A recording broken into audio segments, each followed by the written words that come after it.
Bagaimana cara untuk kita menghindari serangan kumbang polen ataupun kumbang bunga daripada menyerang koloni keluluk kita? Baik sahabat, yang pertama sekali sahabat kena pastikan koloni lebah keluluk sahabat tu janganlah berada di dalam keadaan yang lemah. Kalau koloni lebah keluluk sahabat berada di dalam keadaan yang lemah, terus ambil tindakan. Sama ada koloni lebah keluluk sahabat memerlukan lebah pekerja tambahan, sumber makanan ataupun memerlukan ratu yang baru bagi menguatkan koloni keluluk sahabat. Selain itu sahabat, untuk menghindari koloni lebah keluluk sahabat terkena serangan kumbang polen ataupun serangan ulat BSF, sahabat kena pastikan koloni lebah keluluk sahabat ni jangan berada di dalam keadaan yang lembap. Tambah-tambah pula sahabat, bila musim hujan, koloni lebah keluluk kita ni memang terdedah kepada situasi lembap lah. Pada masa ni lah sahabat, pemeriksaan lebih kerap perlu kita lakukan kepada koloni lebah keluluk kita. Tambah-tambah lebah keluluk yang berada di dalam keadaan yang melemah, lagi mudahlah ia terkena serangan kumbang polen sahabat, ataupun kumbang bunga yang macam saya kena ni. Ataupun juga sahabat, tidak mustahil terkena serangan oleh ulat BSF. Selain itu sahabat, kita perlu memastikan kawasan peternakan kita tu sahabat bersih daripada bau yang busuk lah sahabat.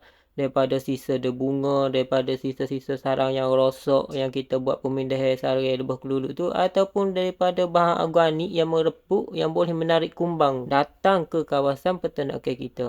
Yang paling penting sahabat, sahabat jangan biarkan koloni lebah keluluk sahabat berada di dalam keadaan melemah. Okey sahabat, itu saja, kita jumpa di video yang akan datang. Assalamualaikum warahmatullahi wabarakatuh.